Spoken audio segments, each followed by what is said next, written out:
Agora, 3h08, vamos continuar falando de geopolítica internacional. Israel, gente, está considerando uma proposta no Egito para permitir que militares presos nas áreas lá da faixa de Gaza, controladas ainda por Israel, atravessem para regiões controladas pelo Hamas. Isso seria super importante. O Luca Bassani agora vai trazer todos os detalhes dessa mudança. Luca Bassani, bem-vindo, boa tarde, obrigada pela sua participação em tempo real.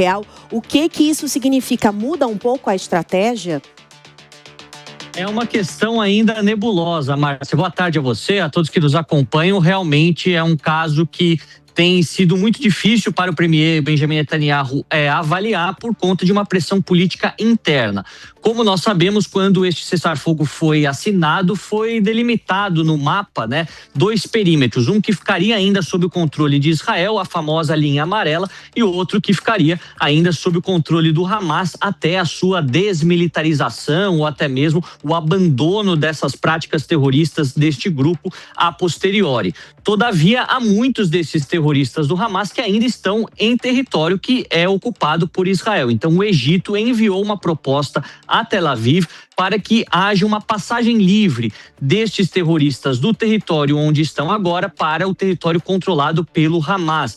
Eles dizem que isso poderia, de fato, acontecer já nos próximos dias. Mas Netanyahu e a sua própria coalizão mais à direita, aqueles mais ultra-ortodoxos, dizem que isso seria um grande tiro no pé. Afinal, você daria a liberdade para criminosos e terroristas que poderiam reforçar o Hamas para uma eventual empreitada ou uma contraofensiva que poderia acontecer a posteriori. Tudo isso acontece em um momento de grande dúvida. Afinal, a gente fala aqui quase todos os dias, os 8 corpos de reféns mortos durante os 2 anos não foram repatriados, ou seja, a fase número 1 não foi concluída e a fase 2 tem ainda muitos fios soltos, muitas incógnitas. O Hamas, de acordo com aquilo que foi assinado, tem que abandonar as suas capacidades militares e administrativas da faixa de Gaza. Tem que abandonar as suas armas e, obviamente, todas as atividades terroristas. Mas, por enquanto, não dá nenhum indício que isso vai acontecer, o que só dificulta a implementação deste plano de paz de Donald Trump, que traria um grupo de notáveis, de tecnocratas para administrar o enclave palestino, até que novas eleições possam ser realizadas e a reconstrução possa de fato acontecer. Então, tudo isso acaba apenas dificultando os próximos passos nesse cessar-fogo que, como falamos aqui sempre, é bastante frágil e pode ser quebrado a qualquer momento. Inclusive, o secretário-geral da ONU, Antônio Guterres, acabou denunciando, as violações aí de direitos humanos desse cessar-fogo, Luca?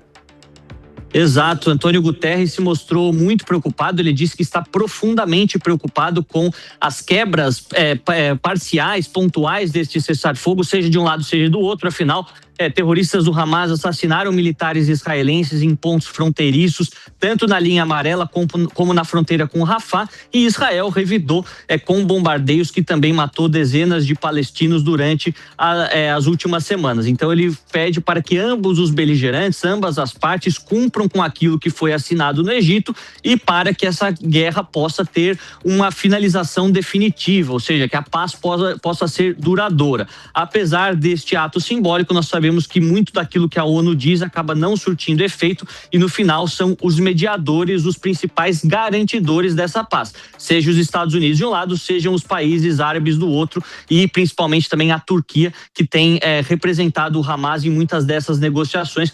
Vamos ficar de olho se de fato esse cenário não voltará a ser o cenário de guerra que acompanhamos por quase 2 anos aqui diariamente. Pois é, que pena, que não está andando esse cessar-fogo. Obrigada, Luca Bassani, pelas suas informações. Vamos abrir então para o Diego Tavares, o nosso comentarista também aqui do dia, no tempo real. Diego, quais são para você os principais calos desse cessar-fogo? Quais são os principais problemas? O que me parece primeiro, o Hamas não vai se desmilitarizar, ele não vai se desarmar.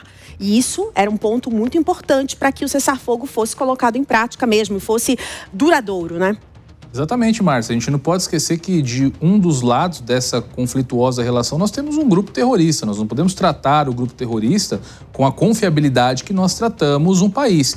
E falar em paz também em relação à região do Oriente Médio é muito complicado. De 1948 para cá, que foi quando foi fundado o Estado de Israel, nós tivemos mais de 16 conflitos armados, muitos deles sendo protagonizados pelo próprio Hamas contra o Estado de Israel. Então, a paz ali, infelizmente, é a exceção e parece que não será diferente nesse caso. E sempre bom a gente lembrar também que há um elemento político muito latente aí.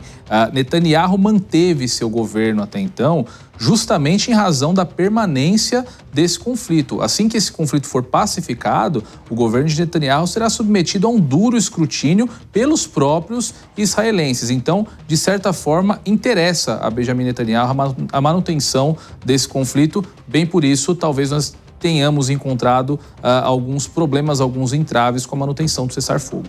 E os Estados Unidos agora têm problemas maiores para resolver, tem a Venezuela, tem a questão da Ucrânia e meio que deixou de lado, né, Diego, também? Exatamente, Márcia. É sempre bom a gente lembrar que quem paga a conta não está, de certa forma, olhando para esse conflito no momento. E a participação dos Estados Unidos foi determinante, inclusive, para que nós não tivéssemos a escalação com outros atores entrando nessa guerra, como foi o caso do Irã. Não fosse pelos Estados Unidos terem desarticulado as usinas nucleares iranianas, certamente esse conflito teria se escalado para uma guerra direta entre os dois países. E é sempre bom a gente lembrar também, esses grupos terroristas que atuam na região, tanto o Hamas, o Hezbollah, são proxies do Irã, são atores que agem por procuração a mando dos iranianos. Então, a participação norte-americana nessa guerra sempre tem que ser lembrada. E se, de fato, os Estados Unidos não estão com a sua atenção voltada para lá, Netanyahu está um pouquinho mais livre para promover ali os seus avanços e, como eu disse, manter assim o seu governo. Obrigada, então, Diego Tavares, pela análise.